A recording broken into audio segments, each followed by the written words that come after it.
My wife cheated with my brother on the night our first child was born. Yeah, you heard that right.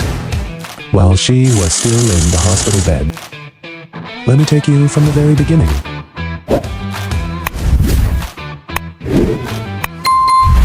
Her name was Anna. We had been married for 7 years. We went through a lot together. Financial struggles, moving cities, building our life from scratch. When she finally got pregnant with our first child, it felt like everything we had worked for finally paid off. I was over the moon. I attended every doctor's appointment, built the nursery with my own hands, read every book about fatherhood. Anna glowed the entire pregnancy. She kept saying, "This is our miracle. I can't wait to give you a son." My brother Michael was also excited. He's 2 years older than me, always been the cool, successful one in the family. He visited us often, helped with the baby room, even bought us a stroller as a gift. I trusted him completely. He was family. The birth was long and difficult. Anna was in labor for almost 19 hours. I stayed by her side the entire time, holding her hand, wiping her forehead, telling her how strong she was. At 11:47 p.m., our son was born. The moment I heard his first cry, I cried like a baby myself. The nurses placed him on Anna's chest. We both looked at him and cried together. It was the happiest moment of my life. My brother Michael arrived at the hospital around 1 a.m.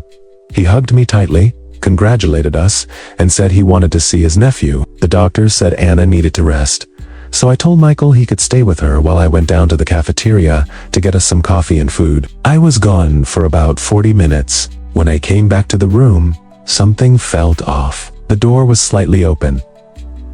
I heard quiet voices and moaning. At first I thought Anna was in pain, but then I clearly heard her whisper, "Michael, we can't. Not here."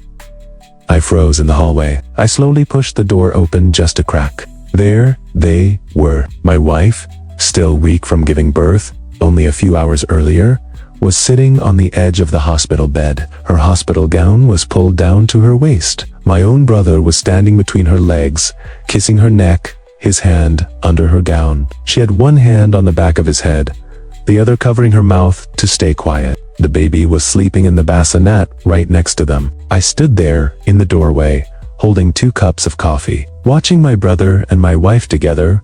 On the night our son was born, Anna saw me first. Her eyes went wide with pure terror. She pushed Michael away so hard, he stumbled into the monitor. Michael turned around, saw me, and his face went pale. For a few seconds, nobody spoke. Then Anna started crying. "It's not what it looks like."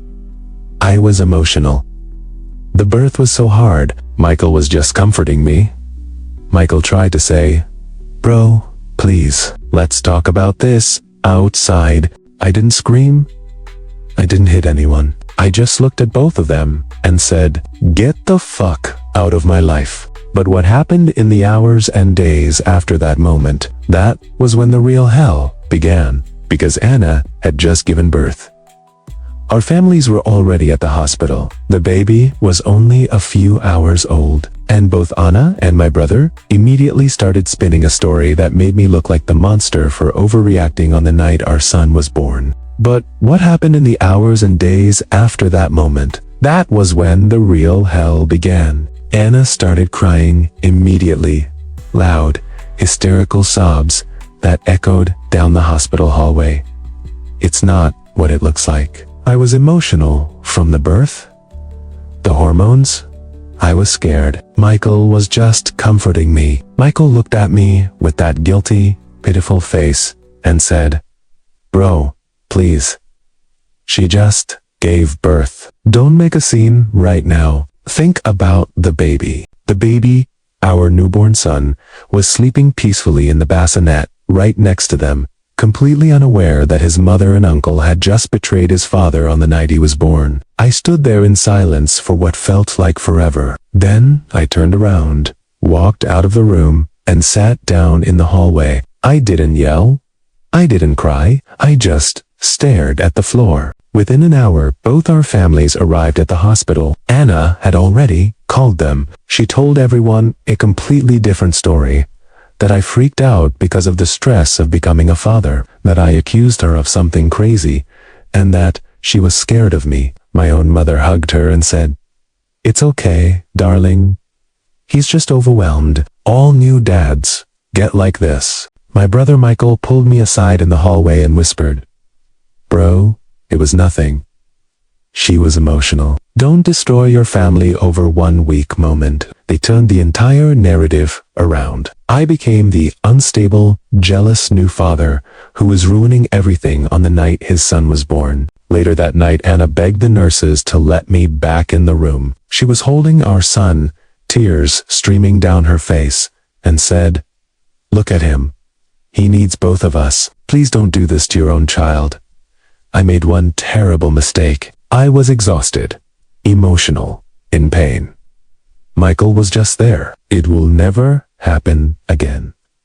I swear on his life. She even made our son part of her manipulation. "If you leave now, you'll be the father who abandoned his newborn on the day he was born." I spent the entire night sitting in the hospital hallway while Anna slept with our son in the room. My phone was full of messages from her family and even some of my own relatives. "Think about the baby.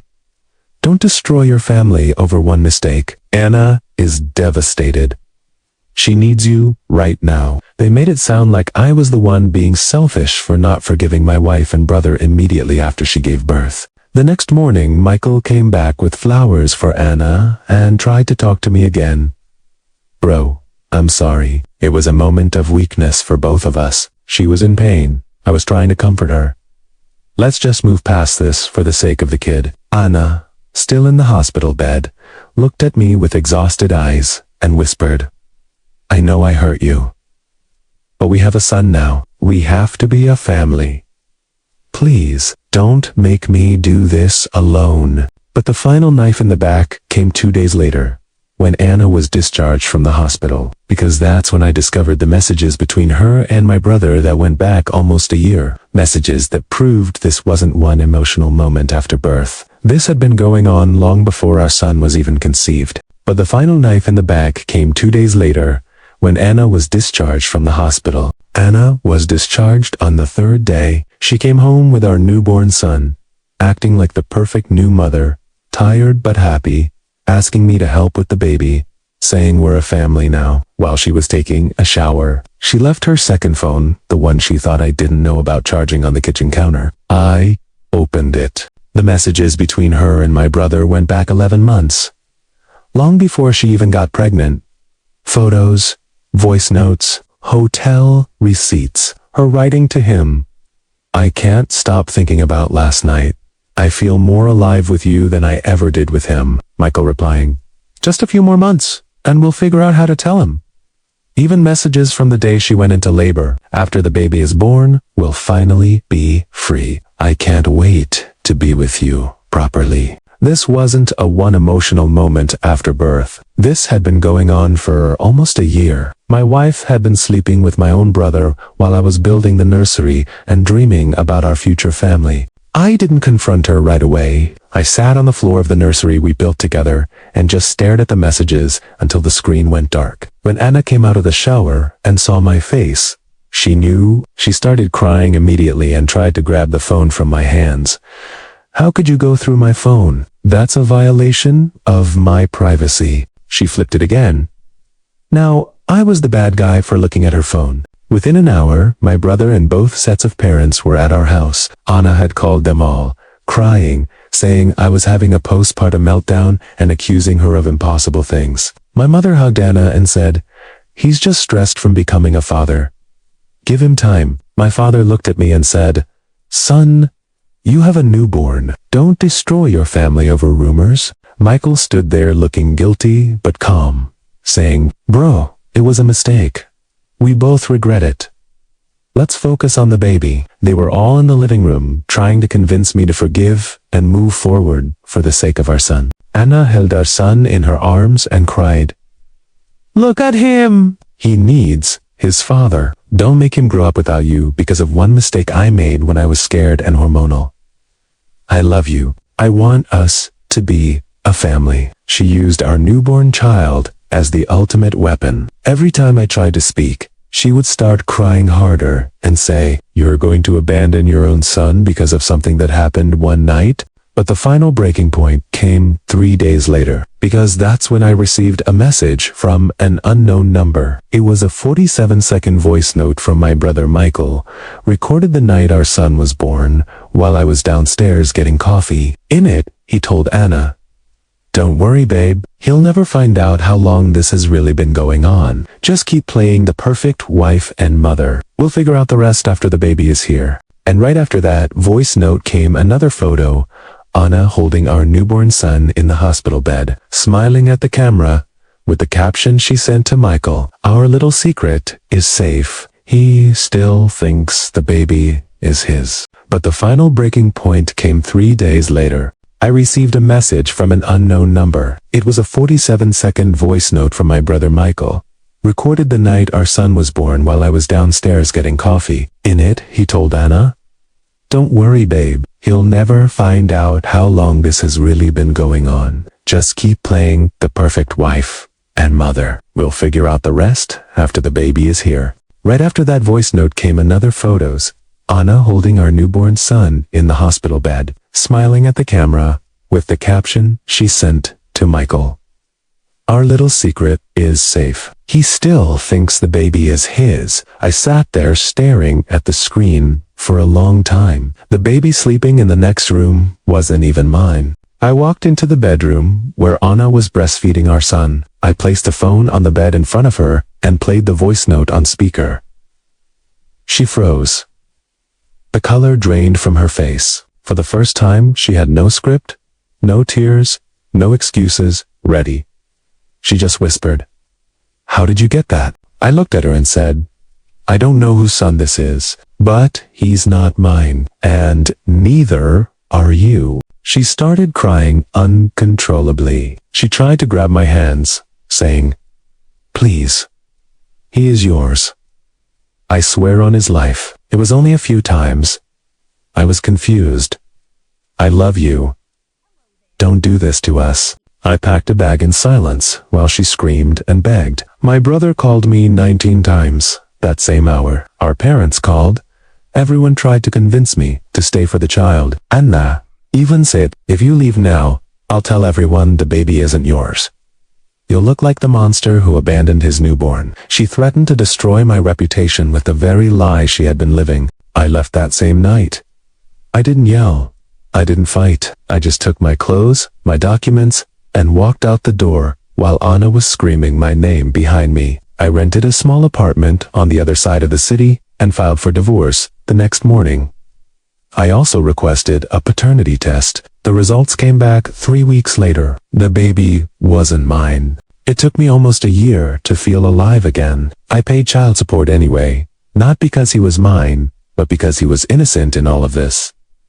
I cut off my brother completely. I cut off Anna completely. I changed my number and moved to a new city. The hardest part wasn't losing Anna. The hardest part wasn't even discovering the baby wasn't mine. The hardest part was realizing that the two people I trusted most in the world, my wife and my own brother, had been betraying me for almost a year while I was happily preparing to become a father.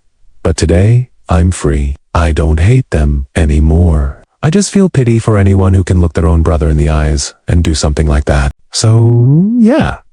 That's the full story. Every single painful, disgusting, heartbreaking detail. My wife cheated with my own brother on the night our first child was born. They used my newborn son as a weapon to keep me in the marriage, and they almost succeeded, but I walked away.